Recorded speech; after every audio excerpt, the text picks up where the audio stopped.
लाभ हुआ है। इसके बाद मैं बड़े ही आदर के साथ मंच पर आमंत्रित करना चाहूंगा डॉक्टर शिवानंद पीपी जी को। आप डीन हैं SRK विश्वविद्यालय भोपाल। डॉक्टर शिवानंद, आप आइए और अपना स्थान ग्रहण कीजिए। बड़े ही सम्मान के साथ मैं बुलाना चाहूंगा प्रोफेसर भाविका भावसारथी को। आप डेंटल कॉलेज SRK विश्वविद्यालय भोपाल से हैं।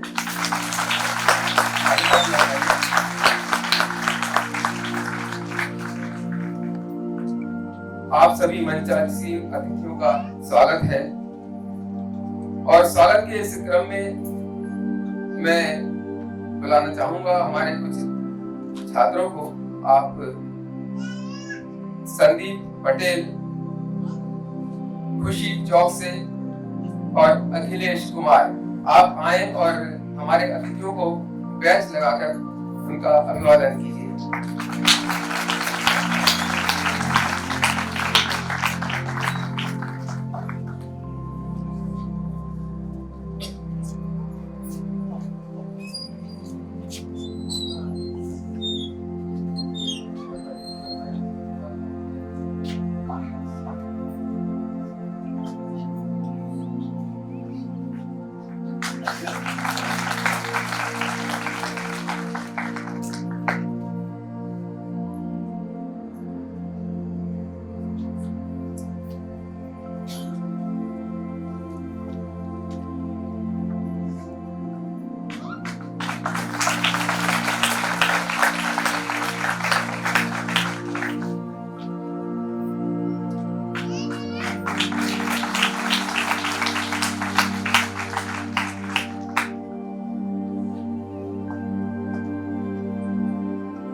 धन्यवाद खुशी और अखिलेश जी।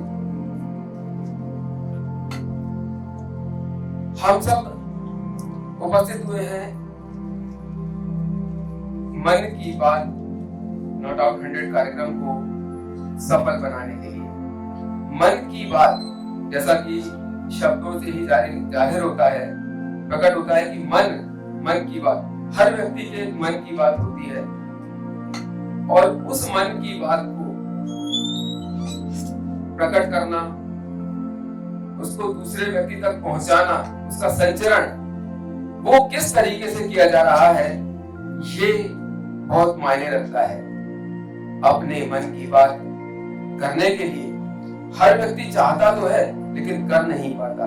लेकिन हमारे माननीय प्रधानमंत्री जी नरेंद्र मोदी जी ने प्रधानमंत्री बनने के बाद इस क्रम की शुरुआत की और जो निरंतर आज तक जारी है और हम 103 एपिसोड पूरे कर चुके हैं। 104वां एपिसोड जो कल होगा वो निश्चित रूप से ऐतिहासिक होगा और ये कार्यक्रम एक ऐतिहासिक कार्यक्रम है और हम सब इसके साक्षी हैं। तो मैं अब कार्यक्रम को आगे बढ़ाते हुए निवेदन करूंगा कि मन की बात कार्यक्रम की आज की क्लिप चलाई है।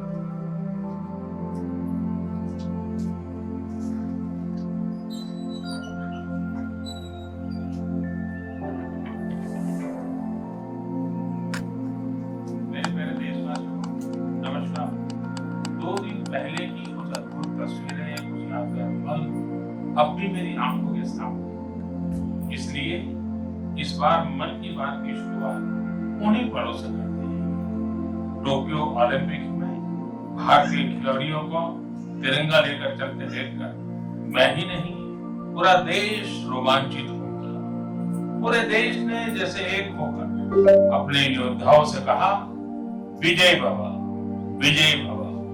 जब ये खिलाड़ी भारत से गए थे तो मुझे इनसे गपशप करने का, उनके बारे में जानने और देश को बताने का अवसर मिला था। ये खिलाड़ी जीवन की अनेक चुनौतियों को पार करते हुए यहाँ पहुंचे हैं। आज उनके पास आपके प्यार और सपोर्ट की ताकत है। इसलिए आइए मिलकर अपने सभी खिलाड़ियों को अपनी शुभकामनाएं, उनका हौसला बढ़ाएं। सोशल मीडिया पर ओलंपिक खिलाड़ियों के सपोर्ट के लिए हमारा विक्ट्री पंच कैंपेन अब शुरू हो चुका है।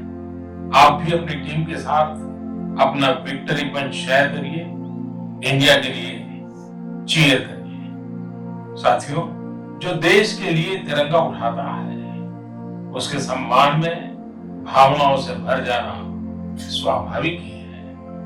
देशभक्ति की ये भावना हम सबको जोड़ती है।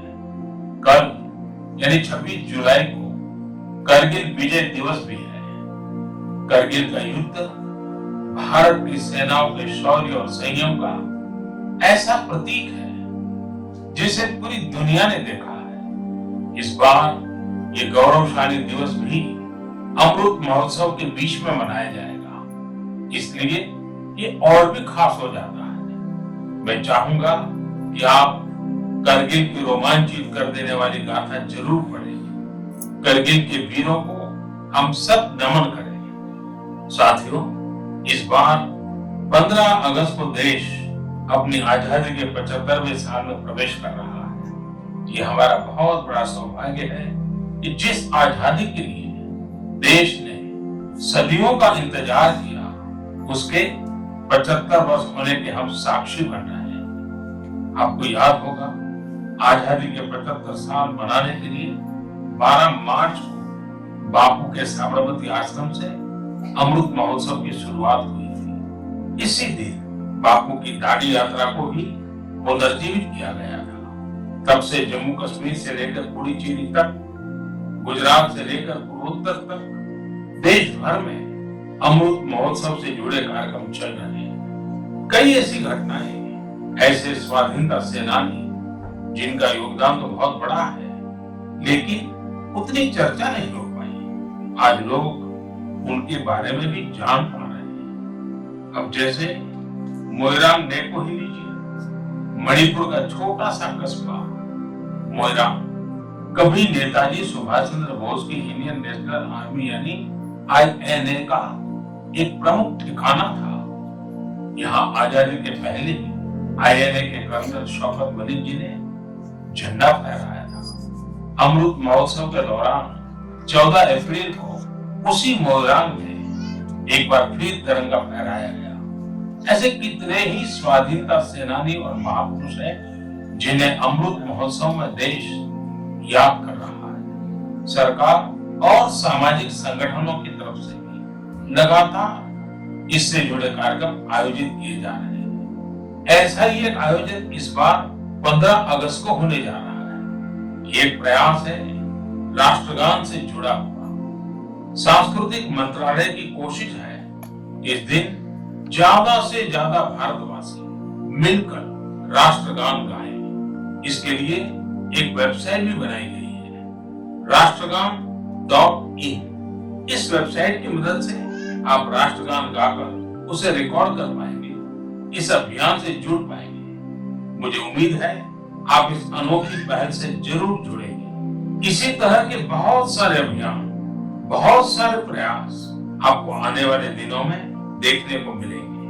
अमृत महोत्सव किसी सरकार का कार्यक्रम नहीं, किसी राजनीतिक दल का कार्यक्रम नहीं, यह कोटि कोटि भारतवासियों का कार्यक्रम है। हर स्वतंत्र और कृतज्ञ भारतीय का अपने स्वतंत्रता सेनानियों को नमन है। और इस महोत्सव की मूल भावना का विस्तार तो बहुत विशाल है। ये भावना है अपने स्वाधीनता सेनानियों के मार्ग पर चलना, उनके सपनों का देश बनाना। जैसे देश की आजादी के मतवाले स्वतंत्रता के लिए एकजुट हो गए थे, वैसे ही हमें देश के विकास के लिए एकजुट होना है। हमें देश के लिए जीना है, देश के लिए काम करना है, और इसमें छोटे छोटे प्रयास भी बड़े नतीजे ला देते हैं। रोज के कामकाज करते हुए भी हम राष्ट्र निर्माण कर सकते हैं। जैसे वोकल फॉर लोकल, हमारे देश के स्थानीय उद्यमियों, आर्टिस्टों, शिल्पकारों, बुनकरों को सपोर्ट करना हमारे सहज स्वभाव में होना चाहिए। 7 अगस्त को आने वाला नेशनल हैंडलूम डे एक ऐसा अवसर है जब हम प्रयास पूर्वक भी ये काम कर सकते हैं। नेशनल हैंडलूम डे के साथ बहुत ऐतिहासिक पृष्ठभूमि जुड़ी हुई है। इसी दिन 1905 में स्वदेशी आंदोलन की शुरुआत हुई थी। साथियों, हमारे देश के ग्रामीण और आदिवासी इलाकों में हैंडलूम कमाई का बहुत बड़ा साधन है। ये ऐसा क्षेत्र है जिससे लाखों महिलाएं, लाखों बुनकर, लाखों शिल्पी जुड़े हुए हैं। आपके छोटे छोटे प्रयास बुनकरों में एक नई उम्मीद जगाएंगे। आप स्वयं कुछ न कुछ खरीदें और अपनी बात दूसरों को भी बताएं। और जब हम आजादी के 75 साल मना रहे हैं, तब तो इतना करना हमारी जिम्मेवारी बनती ही है भाइयों। आपने देखा होगा, साल 2014 के बाद से ही मन की बात में हम अक्सर खादी की बात करते हैं। ये आपका ही प्रयास है कि हर देश में खादी की बिक्री कई गुना बढ़ गई है। क्या कोई सोच सकता था कि खादी के किसी स्टोर से एक दिन में 1 करोड़ रुपए से अधिक की बिक्री हो सकती है? लेकिन आपने ये भी कर दिखाया है। आप जब भी कहीं पर खादी का कुछ खरीदते हैं तो इसका लाभ हमारे गरीब बुनकर भाइयों बहनों को ही होता है। इसलिए खादी खरीदना एक तरह से जन सेवा भी है, देश सेवा भी है। मेरा आपसे आग्रह है कि आप सभी मेरे प्यारे भाइयों बहनों ग्रामीण इलाकों में बन रहे हैंडलूम प्रोडक्ट्स जरूर खरीदें और उसे #myhandloom mypride के साथ शेयर करें। साथियों, बात जब आजादी के आंदोलन और खादी की हो तो पूज्य बापू का स्मरण होना स्वाभाविक है। जैसे बापू के नेतृत्व में भारत छोड़ो आंदोलन चला था, वैसे ही आज हर देशवासी को भारत जोड़ो आंदोलन का नेतृत्व करना है। यह हमारा कर्तव्य है।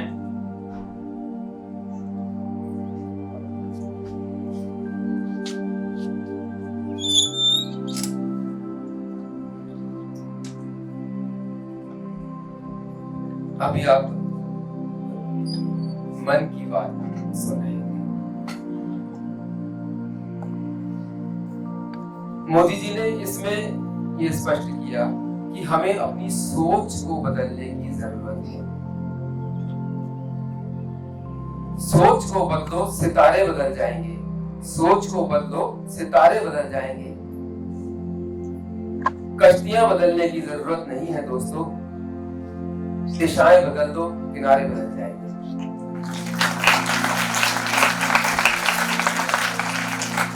इसी कार्यक्रम में हमारे बीच में नन्हे मुन्ने बच्चे हैं, तो हम चाहते हैं कि पहले उन बच्चों का कार्यक्रम प्रस्तुत करें।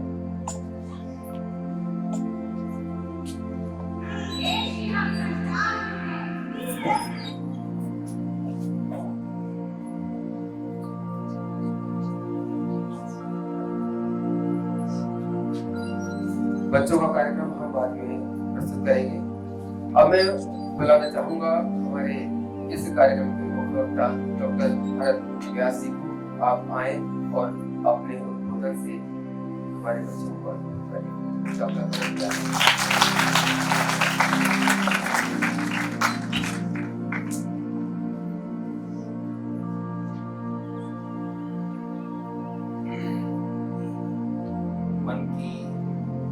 बात कार्यक्रम को लेकर आयोजित इस नॉट आउट 800 कार्यक्रम में मंच पर उपस्थित अतिथिगण, इस रविंद्र भवन के सभागार में उपस्थित सभी विद्यार्थी मित्रों, शिक्षक साथी,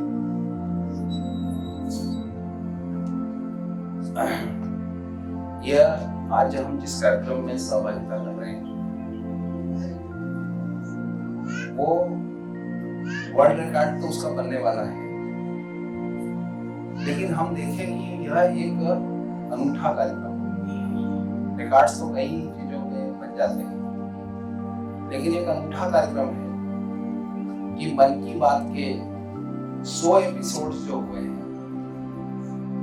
वो 100 एपिसोड पर लगातार 100 घंटे तक बिना किसी रुकावट, बिना किसी व्यवधान के 100 घंटे तक ये कार्यक्रम जो है सतत रूप से चलने वाला है। फिर सबसे बड़ी बात क्या है कि हर घंटे प्रधानमंत्री जी की मन की बात कार्यक्रम का एक अलग एपिसोड जो है वो यहाँ चर्चा का विषय होता है।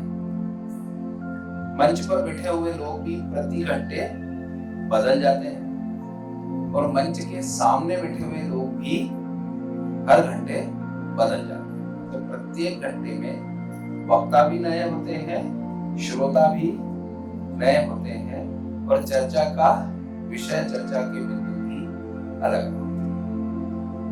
क्योंकि मंच पर बैठे हुए तीनों लोग जो हैं वो भी शिक्षा के क्षेत्र से जुड़े हुए हैं और मैं भी शिक्षक हूँ, यद्यपि पिछले कुछ समय से गैर शैक्षणिक कार्य में लगा हुआ हूँ, लेकिन मेरे मन का जो काम है, मेरे मन की जो बात है वो भी ये है कि मैं बच्चों के बीच में रहना मुझे बहुत अच्छा लगता है। तो मुझे लगता है आज मेरे मन की भी बात हो रही है कि मुझे कम से कम 20-25 मिनट बच्चों से बात करने का जो है वो अवसर प्राप्त हो रहा है। अब मन की बात अगर करें तो भारतीय सभ्यता, संस्कृति, साहित्य में चरित्र के निर्माण के लिए 5 स्टेप्स बताए गए। मैं पर्सनालिटी डेवलपमेंट की बात नहीं कर रहा हूं, क्योंकि पर्सनालिटी शब्द जो है वो चरित्र शब्द को या व्यक्तित्व शब्द को परिभाषित करने में असमर्थ है। अभी वो विषय नहीं है, इसलिए उस पर बात नहीं करेंगे। तो मैं व्यक्तित्व की बात कर रहा हूँ कि व्यक्ति के चरित्र को, उसके व्यक्तित्व को ठीक अच्छा व्यक्ति बनाने के लिए 5 स्टेप जो है हमारे यहाँ साहित्य में बताए गए, या यूं कह सकते हैं 5 कोश बताए गए। एक कहा गया है अन्नमय कोश, मतलब उसको हम समझ सकते हैं कि जो हमारा शरीर है उसको हम अन्नमय कोश कह सकते हैं, क्योंकि अन्न से उसका निर्माण होता है। दूसरा हमारे यहाँ कहा गया है प्राणमय कोश। प्राण भी हम समझते हैं, शरीर हो और अगर प्राण न हो तो वो शरीर कोई काम का है? कोई काम का नहीं। घंटे, 2 घंटे, 3 घंटे किसी के आने तक प्रतीक्षा करेंगे, फिर तो उसको जो भी उसका अंतिम परिणति वो करेंगे। तो प्राणमय कोश। उससे सूक्ष्म हमारे यहाँ कहा गया है मनोमय कोश। अब हम सबका मन होता है, हमारे सबके पास मन है, लेकिन कोई बता सकता है वो है कहाँ? यहाँ मुझे चिकित्सा के विद्यार्थी भी जो है वो दिखाई दे रहे हैं। तो शरीर को हम बता सकते हैं, प्राण भी हम बता सकते हैं, क्योंकि जो हम ऑक्सीजन लेते हैं, प्राणवायु लेते हैं, उस ऑक्सीजन के माध्यम से पूरे शरीर में प्राणों का संचार होता है। शरीर के एक छोटे से अंग में भी अगर प्राण नहीं पहुंचे तो शरीर जो है वो अंग जो है वो बेकार हो जाता है। लेकिन ये मन कहाँ होता है? कोई बता सकता है? ये मन होता है, होता सबके पास है। किसी का छोटा होता है, किसी का बड़ा होता है ना? किसी का मन प्रसन्न होता है, किसी का मन दुखी होता है। लेकिन मन होता कहाँ है? मन किसके अवलंबन पर रहता है? ये हमने कभी विचार किया क्या? तो एक्चुअली हमारी संस्कृति में स्थूल से सूक्ष्म की ओर जाने की बात जो हमेशा से की गई, तो मन से भी सूक्ष्म और बातें हमारे यहाँ कही है। मन के बाद विज्ञान आता है, विज्ञान जो है मन से भी सूक्ष्म, तो विज्ञान में कोश की बात की गई। और उसके बाद आखिरी में कहा गया है आनंदमय कोश। अगर सभी कोश ठीक है तो मनुष्य को किसकी प्राप्ति हो सकती है? आनंद की प्राप्ति हो सकती है। आनंद ये सुख का पर्यायवाची नहीं है। आनंद जो है सुख का पर्यायवाची नहीं है, ये अलग है। ये भी एक अपने आप में अनुभूति है, जिसे शायद व्यक्त कर सकता है व्यक्ति, के नहीं कर सकता, मैं नहीं समझ सकता, लेकिन हाँ अनुभव, अनुभूति अवश्य उसकी होती है। तो जो शरीर, प्राण, मन, बुद्धि और आत्मा 5 चीजों की बात की, उसमें मन की जो बात है वो केंद्र में है। तो इधर है, दोष से स्थूल है, दोष से सूक्ष्म है, और मन जो है वो केंद्र में है। और मन की जो बात होती है वो हमारे मन की भी होती है और सामने वाले के मन की भी होती है। मन सबके पास है, ऐसा नहीं कि मेरे पास है वो नहीं है। कुछ लोग होते हैं जो अपने ही मन की बात करते हैं, और कुछ लोग ऐसे होते हैं जो दूसरे के मन को पढ़कर उसकी बात भी करते हैं। तो हमने जो 103 एपिसोड अभी तक सुने हैं, 104वां कल हम सुनेंगे। तो इस 103 एपिसोड के आधार पर हम कह सकते हैं कि प्रधानमंत्री जी ने जो बात की है वो कही उन्होंने है, उनके मन की बात है, लेकिन क्या हम कह सकते हैं कि इन पूरे 103 एपिसोड में जो बात आई है वो हमारे सबके मन की नहीं है? किसी भी बात को हम सुनते हैं तो हमें लगता है ये तो हमारे मन की बात है। मुझे, चूंकि मैं शिक्षक हूँ, विद्यार्थियों के बीच में रहता हूँ, सर्वप्रथम जब 5 सितंबर 2014 को शिक्षक दिवस के उपलक्ष्य में प्रधानमंत्री जी का संवाद विद्यार्थियों से और विद्यार्थियों से बातचीत हुई, और लगभग देश के सभी विद्यालयों में उसका सीधा प्रसारण किया। तो जब कार्यक्रम पूरा हो गया तो मेरे स्कूल के बच्चे मुझसे कहते हैं कि सर, ये प्रधानमंत्री जी ने बोला है, इसके माइंड अपने से मंगवाए थे कि अपने स्कूल से भी मंगाए थे? मैंने कहा ऐसा क्यों?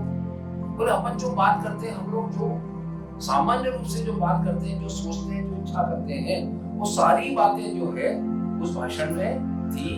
हमको तो ऐसा लग रहा था कि बच्चों से पूछकर ही इस प्रधानमंत्री जी ने अपनी जो अपना वक्तव्य है, अपनी बात जो है उसको कहा है। तो उससे एक उदाहरण हमको, मुझे भी समझ में आया। अच्छा, बच्चों को जिन जिन विषयों पर प्रधानमंत्री जी ने संबोधित किया उसमें स्वच्छता सबसे बड़ा विषय उस समय था, क्योंकि वो शुरू ही उस समय से हो रहा था। तो मैंने देखा कि जिन बच्चों से बहुत आग्रह करना पड़ता था पहले कि ऐसा करो, वो कार्यक्रम के बाद उन बच्चों के व्यवहार में भी परिवर्तन जो है वो परिलक्षित हुआ। उन्हें लगा कि यार ये इतनी छोटी बात है, और इतनी छोटी बात को भी इतना बड़ा व्यक्ति इतने बड़े प्लेटफॉर्म पे कह रहा है, तो ऐसा लगता है कि बात छोटी नहीं है, ये बहुत बड़ी है। जैसे वो हिंदी साहित्य में सतसैया के दोहरे जो नाविक के तीर, देखर में छोटे लगे घाव करे गंभीर। तो उस प्रकार की बात थी कि वो छोटी बात है, लेकिन बहुत बड़ा जो है उसका प्रभाव है। तो प्रधानमंत्री जी मन की बात कार्यक्रम में जो भी विषय उठाते हैं, हमने देखा होगा बहुत कठिन विषयों पे वो बात नहीं करते। अभी जैसे हमने जो मन की बात कार्यक्रम सुना, तो उसमें उन्होंने शुरुआत कैसे की? शुरुआत उन्होंने बता सकते हैं कोई कैसी शुरुआत की थी आज के मन की बात के कार्यक्रम में? ओलंपिक्स की बात। ओलंपिक में जाने वाले खिलाड़ियों की संख्या तो सीमित थी, लेकिन उस मन की बात के कार्यक्रम के माध्यम से उन्होंने देश के प्रत्येक नागरिक को उस ओलंपिक से जोड़ दिया, और संकल्प के साथ मंच भी उन्होंने उसमें दिखाया। और आज, अच्छा एक प्रश्न और मैं पूछता हूँ, उसमें जो चित्र दिखाया गया, उस चित्र में जो खिलाड़ी दिख रहा था, आज के समाचार पत्रों में भी उस खिलाड़ी का नाम छपा है। कोई बता सकता है वो खिलाड़ी को? नीरज चोपड़ा। नीरज चोपड़ा उस मन की बात कार्यक्रम के चित्र में जो खिलाड़ी दिखा था, आज के समाचार पत्रों की रीडिंग स्टोरी में भी वो नीरज चोपड़ा है। तो आप सोचिए कितनी बात गंभीर थी, हमारे मन की थी कि नहीं थी? देश के मन की थी कि नहीं? देश के मन की बात थी। इसलिए आज जब हम इस यहाँ खड़े हैं, तब समाचार पत्रों में वही चित्र जो है हमको फिर से दिखाई दे रहा है, जो चित्र हमने मन की बात के उस एपिसोड के अंदर जो है। फिर जो आजाद हिंद फौज की बात है, आज मणिपुर का नाम हम किसी अन्य संदर्भों में सुन रहे हैं, लेकिन मणिपुर का नाम जो है ऐतिहासिक संदर्भों में उसका क्या विशेष महत्व है, वो बात जो है हमको उसमें बताई। हम उसको सुन करके हम सोच सकते हैं कि मणिपुर का सच वो नहीं है जो हम आज सुन देख रहे हैं। मणिपुर का सच वो है कि भारत की स्वतंत्रता आंदोलन के लिए भारत की जो आजाद हिंद फौज है उसकी भी वहां पर गतिविधियों का वो एक प्रमुख केंद्र। फिर लोकल फॉर वोकल के लिए बात की। अब कई बार हमको जो है, अब खैर वर्तमान में तो क्या हो गया है कि 91 से जो ग्लोबलाइजेशन शुरू हुआ है, वैश्वीकरण जिसको कहते हैं, वैश्वीकरण शुरू हुआ तब से तो ऐसा नारा भी बन गया है कि पूरा विश्व जो है वो एक हो गया है। लेकिन हमारा जो नारा पहले था वसुधैव कुटुंबकम, वो भी ग्लोबलाइजेशन था। लेकिन वो ग्लोबलाइजेशन और आज के ग्लोबलाइजेशन में अंतर ये है कि तब हम कहते हैं कि पूरी वसुधा एक परिवार है और आज का ग्लोबलाइजेशन कहता है कि पूरी वसुधा एक बाजार है। इतना अंतर है। तो माननीय प्रधानमंत्री ने कहा कि हमको हमारी चीजों के लिए उसके लिए हमको वोकल करना पड़ेगा। और केवल व्यापार वाली बात नहीं, हमारी संस्कृति होगी, हमारी परंपराएं होंगी, हमारे धरोहर होंगे, हमारे महापुरुष होंगे, हमारे स्वतंत्रता संग्राम सेनानी होंगे, उन सब चीजों के लिए भी हमको वोकल होना पड़ेगा, तब हम उनको जान पाएंगे। अन्यथा हम बाहर से आयातित ज्ञान और आयातित चीजों से कुछ नहीं कर पाएंगे। आज हमने देखा वर्तमान में हमारा पूरा देश जो है चंद्रयान की खुशी जो है वो मना रहा है। कुछ लोगों ने पहले भी कहा कि हमने 1969 में चंद्रमा में हम चले गए थे, लेकिन वो अभी भी अगर रिसर्च करें, बात करें, उसमें एनालाइज करें, तो लगता है कि वो कुछ न कुछ उस बात में गड़बड़ है। एक छोटी सी गड़बड़ की तरफ मैं आपका ध्यान आकर्षित करता हूँ। यहाँ विज्ञान के ज्यादातर विद्यार्थी बैठे हैं, उनको पता होगा कि चंद्रमा पर वायुमंडल नहीं है, there is no atmosphere on the moon. उसका कारण भी है कि स्केप वेलोसिटी जो है, वहाँ की स्केप वेलोसिटी थर्मल वेलोसिटी से कम है, तो पूरा पर्यावरण वहाँ से गायब है। और जहाँ वातावरण नहीं है वहाँ हवा नहीं हो सकती। और नील आर्मस्ट्रांग ने जो झंडा फहराया था वो लहराता हुआ दिख रहा है। वो चित्र को जरा गौर से देखना, झंडा जो है वो लहराता हुआ दिख रहा है। तो जहाँ हवा नहीं है वहाँ झंडा लहरा कैसे सकता है, इस पर हमको विचार करने की जरूरत है। इसलिए हमारा जो ज्ञान है वो कहीं से कम नहीं है। इसलिए प्रधानमंत्री ने कहा लोकल की बात है। तो आज हम हैं जो वहां पर सफलतापूर्वक, रशिया को कभी हम मानते थे, कभी हम रशिया के हाथ जोड़ते थे, क्रायोजेनिक इंजन के लिए हमने बहुत हाथ जोड़े, उनके काम को दे दो। उन्होंने कहा नहीं देंगे, हमने कहा रख लो तुम्हारा अपने पास, हम बना लेंगे। और बना लिया, उनका यान रास्ते में क्रैश हो गया और हमारा यान हो गया। देखो प्रधानमंत्री का जो विजन है वो आप देखिए कि जो यान गया है उस यान के दो भाग हैं। पता है क्या उन दोनों के नाम क्या है? बताओ। अच्छा, पहले किसने काम किया? पहले विक्रम ने किया कि प्रज्ञान ने किया? विक्रम ने किया, तो फिर प्रज्ञान ने किया। तो प्रज्ञान तभी काम आ सकता है जब हमारा विक्रम मजबूत होगा। ठीक है ना? इसके निहितार्थ आप देखिए कि उसका एक का नाम विक्रम है, एक का प्रज्ञान है। तो आपका प्रज्ञान पूरा शास्त्र ज्ञान तब तक काम नहीं आ सकता जब तक हमारे पास में हम शक्ति संपन्न नहीं, हम विक्रम नहीं, हमारा विक्रम मजबूत है तो हमारा प्रज्ञान काम करेगा। तो माननीय प्रधानमंत्री जी जो है मन की बात के माध्यम से जो है हम सबके मन की बात करते हैं, छोटी छोटी बातों के ऊपर वो ध्यान देते हैं। खादी जैसी चीज जिसको लोगों ने अबंडेंट मान लिया था कि अब खादी का कौन पहनेगा, कौन बात करेगा, कौन खादी की तरफ जाएगा। जिस दिन से प्रधानमंत्री ने खादी की बात की है, आज अगर हम अखबारों में पढ़ते हैं और खादी भंडारों की बैलेंस शीट को अगर आप देखोगे तो उनकी बिक्री में कई गुना वृद्धि हो चुकी है। तो ये जो लोकल फॉर वोकल कहने से नहीं हुआ, उन्होंने कहा खादी को अपनाओ तो लोकल फॉर वोकल हो। तो हमको भी भैया, मैं भी शुरू से एक बात का प्रयास करता हूँ। और 3 शब्द जो है वो लोकल फॉर वोकल से जुड़े हुए 3 शब्द जो है वो मुझे याद है और सामान्य तो उसका प्रयास करते हैं। उसमें कहा गया है चाहत से देशी, व्यक्ति को चाहत से होना चाहिए देशी। देशी मतलब जो देशज है, जो अपने आसपास बनता है, अपने आसपास बनता है, अपने आसपास पैदा बनता है, उसकी बात करो तो चाहत से देशी, जरूरत से स्वदेशी। अगर हमारी आवश्यकता हमें कहती तो हमको हमारे देश की बनी हुई वस्तु का भी प्रयोग करें। और अंत में कहा है मजबूरी में विदेश।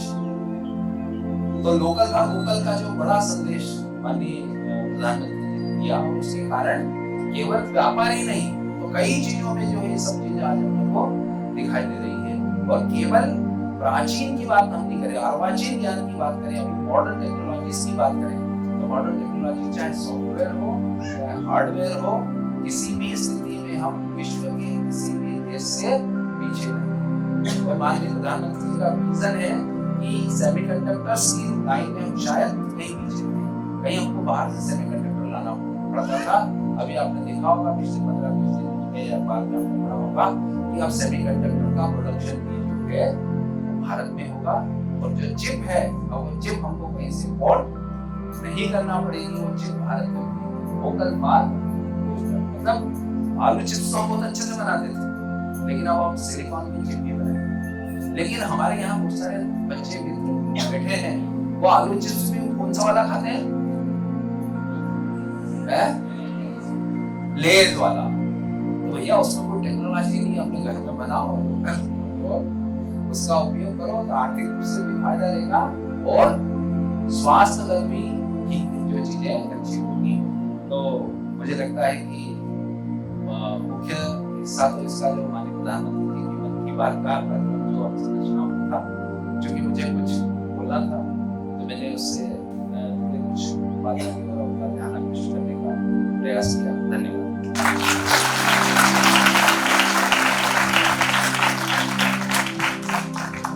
धन्यवाद डॉक्टर भरत व्यास जी।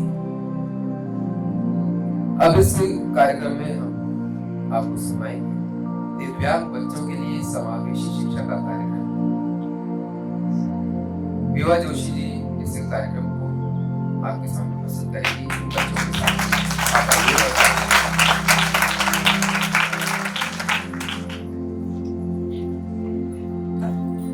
मैं विवा जोशी मौखिक और मेरे साथ करुणा भार्गव नाम शिक्षिका, विशेष शिक्षिका, जो आपके सांकेतिक भाषा में समावेशी शिक्षा के बारे में बताएंगी। आयाम परिवार की ओर से माननीय प्रधानमंत्री जी मोदी जी, इसरो के सभी साइंटिस्ट और हमारे प्यारे देशवासियों को चंद्रयान 3 शिव शक्ति की हार्दिक शुभकामनाएं देती हूँ। वो भी एक समावेश का एक भाग है। मन की बात नॉट आउट 100 में आयाम को आज अपनी बात कहने का मौका मिला, जो प्रधानमंत्री जी का ही विजन है, समावेशी शिक्षा का अवधारण को आगे बढ़ाना। कई मौकों पर मोदी जी ने समावेशी के बारे में प्रमुखता से बोलते हैं। सच में मोदी जी के मुख से बोला गया समावेशी शब्द मन और शरीर में नई ऊर्जा प्रदान करती है, जो कि स्वतंत्र भारत में पहली बार हर एक को समावेश की धारा में जोड़ने के बारे में सोचता है। समावेश शब्द नए डिजिटल भारत को नई ऊंचाई पर ले जा रहा है, जिसमें हर एक तंत्र, स्थिति, परिस्थिति, जिसमें हर एक को समावेश, जो भारत को समावेशी बनाता है। प्रधानमंत्री मोदी जी की समावेशी अवधारणा को आयाम ने 2010 में लगभग 13 साल पहले दिव्यांग और समान बच्चों के बीच में एक मजबूत भारत की मजबूत कड़ी बनाने के लिए समावेशी विद्यालय का संचालन कर रहा है। यदि हम दिव्यांगों का एक्ट की बात करते हैं तो सर्वप्रथम PWD एक्ट 1995 में केवल 7 विकलांगता का उल्लेख था, जो कि काफी नहीं था, जो दर्शाता था विकलांग क्या होता है। मतलब विकलांगता शब्द समाज में तिरस्कार के रूप में परिभाषित करता था, जिसमें विकलांग व्यक्ति समाज के लिए अपने आप को अभिशाप मानता था। 2014 में मोदी सरकार आने के बाद PWD एक्ट 1995 में संशोधन कर PWD एक्ट 2016 बना, जिसमें सर्वप्रथम मोदी जी ने विकलांग शब्द का संशोधन कर दिव्यांग शब्द को शब्दावली में शामिल किया गया।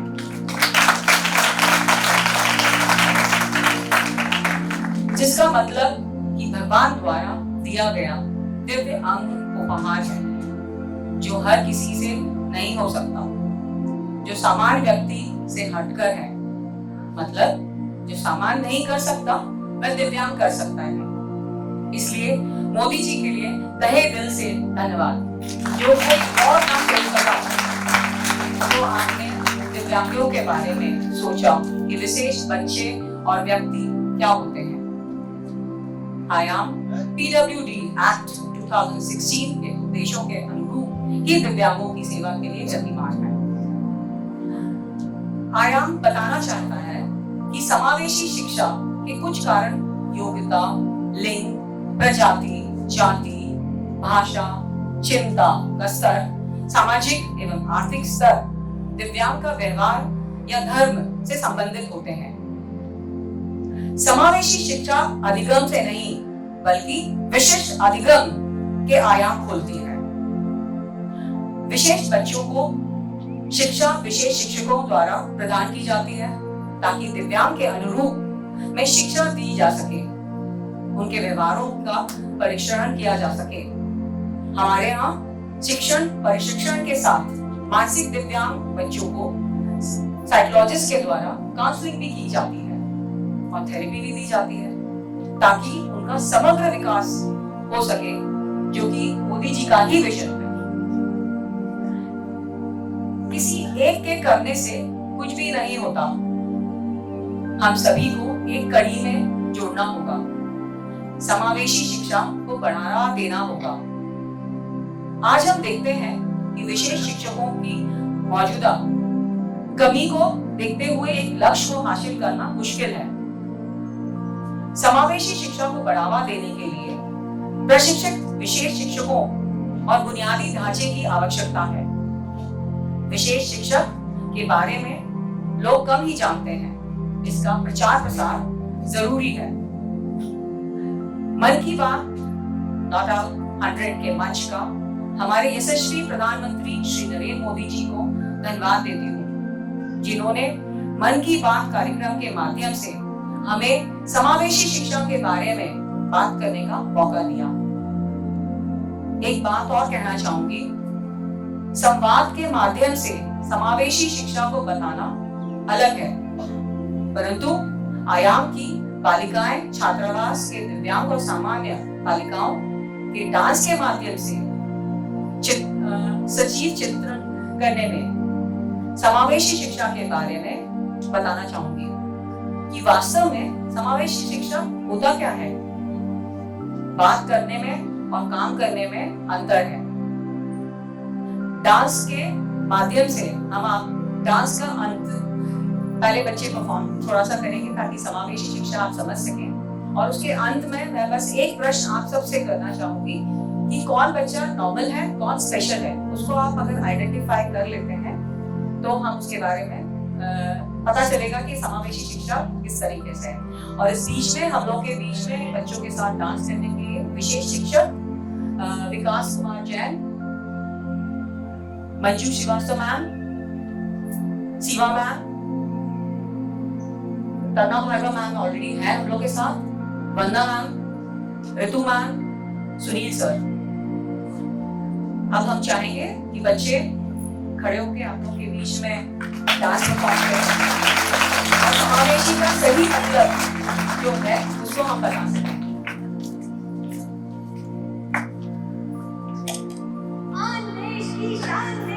देश की हम संतान हैं, तीन रंग से रंगा तिरंगा अपनी ये पहचान है।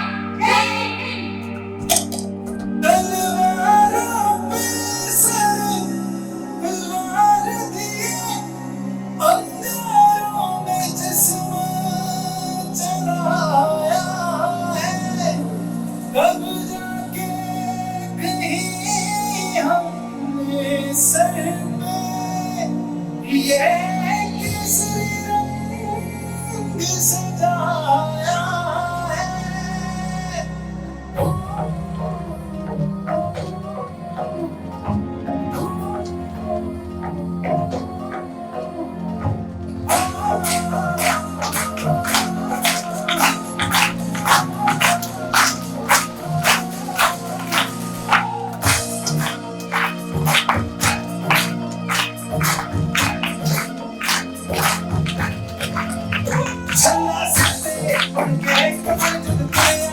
बन के मौत लू बचा मारे में कर कपड़े सारे चला सकते बन के कपड़े चलते बन के मौत लू बचा मारे में कर कपड़े सारे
थैंक यू सो मच।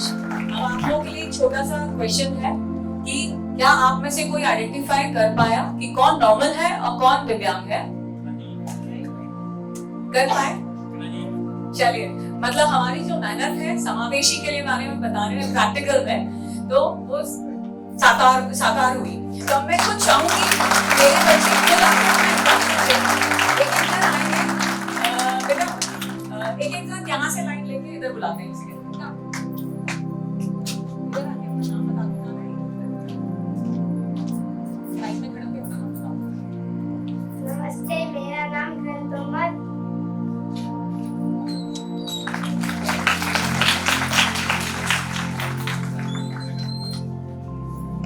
नमस्ते, मेरा नाम पायल बामने।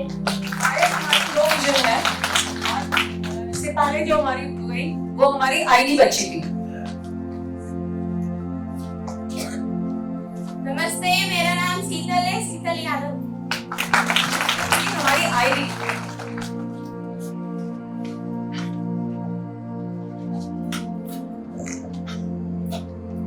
मेरा नाम PINKY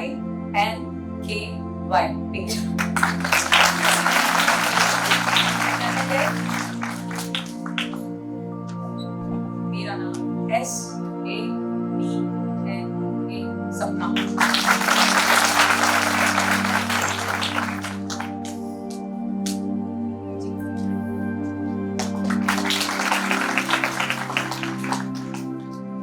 आप सबका धन्यवाद देती हूँ। बच्चे अपना नाम बता रहे हैं। इसमें हमारे पास टैलेंटेड बच्चियां हैं, आईडी है और नॉर्मल बच्चे हैं। ये समावेशी का एक रोल मॉडल है। Thank you so much. Thank you.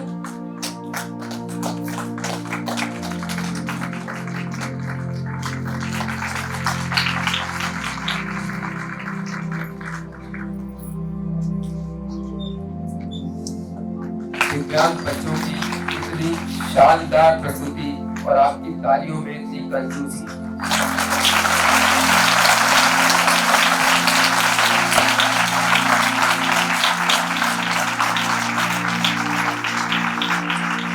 धन्यवाद। और अब क्योंकि कार्यक्रम का समय समापन की ओर है, तो मैं इस कार्यक्रम के सूत्रधार आदरणीय डॉक्टर राघवेंद्र शर्मा जी से निवेदन करूंगा कि आप मंच पर आए और अतिथियों को स्मृति चिन्ह भेंट कर सम्मानित करें। आदरणीय डॉक्टर राघवेंद्र शर्मा जी।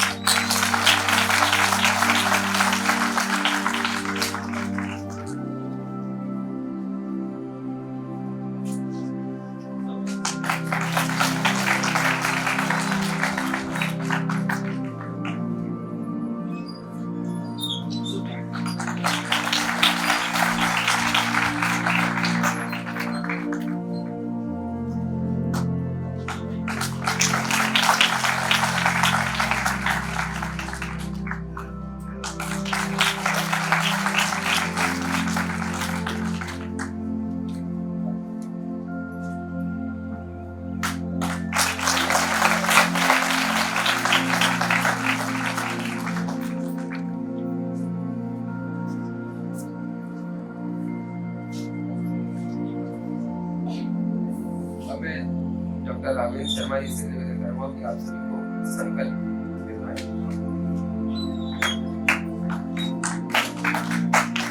एक बार अपने साथ बैठ रही है।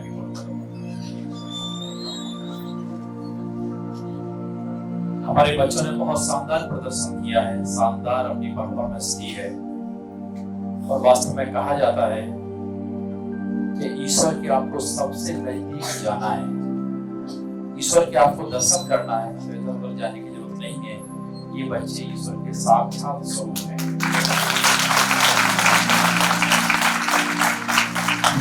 कहते थे कि मैं उस ईश्वर की पूजा करता हूँ जिसको अज्ञानता बस मनुष्य कहा जाता है। तो वास्तव में हम सब बहुत सौभाग्यशाली कैसे बच्चों को मिलते हैं, करीब से देखने का, उनके परवरिश देखने का अवसर मिला। किसी ने कहा है कर्म के बारे में बोलते हैं, अभी हम संकल्प लेने वाले हैं। संकल्प में यदि सच्चाई है तो संकल्प कहाँ निष्फल होगा। हर संकट का हल होगा, आज नहीं तो कल होगा। लोहा जितना तपता है उतनी ही ताकत भरता है। सोने को जितनी आग लगे वो उतना प्रखर निखरता है। सूरज जैसा बनना है तो सूरज जितना जलना होगा।